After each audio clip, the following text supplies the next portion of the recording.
The United States in its early days, now this is the United States of America, grew from the East Coast to the West Coast by exploring and examining, finally creating and cutting paths, roads, and making bridges and what you needed to do to cross the country in order to get to the other side. Eventually, a great thing came up, and it was called the train, the locomotive. The locomotive, wherever it went, it created a city or a town, a village, a street on a corner. It didn't matter because where there was a train, there was mail, and where there was mail, there was Sears Roebuck. I'm going to talk about something that I think that you guys have been real assholes about, especially Australia. It's called the Belt Road Initiative.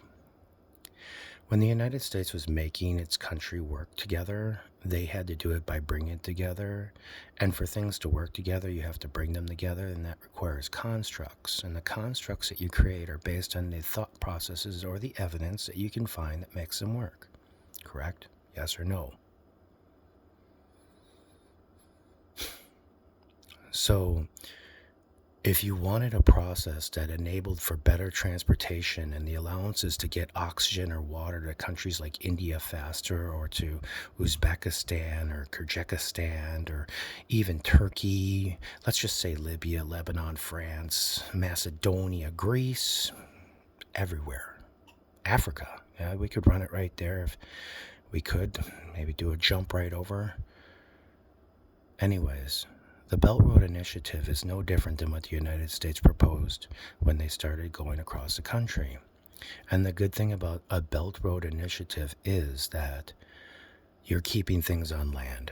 And once you guys go to magnetics and you do magnetic left tracks and you start doing circle encompassing tracks, which is completely different than where you are now, but you'll be in it in the next 100 years, you will realize that having these processes to go back and forth is absolutely of the most importance. You guys can fight about the fact that you don't want people to get together or be friendly with one another. Right now, though, if we had had a pathway straight from China to India that went through a couple other countries, we could have swung by Vietnam, picked up the extra oxygen and some extra healthcare people. We could have came on through this area here and picked up extra this and that. We could have been moving people to hospitals and getting them out of Delhi. We could have been providing more for people. But when governments can't get along because of theoretical empires, we miss the fact that all populations of people are still humans. Governments are governments because they govern, and they are meant to. Humans are that of which they are entitled to care for. The United States amazingly went across the country, built a railroad. Many people died. Some of the greatest people in our country built that railroad, and their names are never forgotten. I am shocked that we won't help the rest of the world come together because we have petty thoughts about influencing other people. You cannot change someone's religion or ways just by providing them with something. People down in Georgia are not changed because of the fact that the government has changed hands in the United States. Things don't change because of outside influences like that. In fact, they become stronger. In fact, the more you submerge yourself to other people's cultures and ideas, the better you understand your own.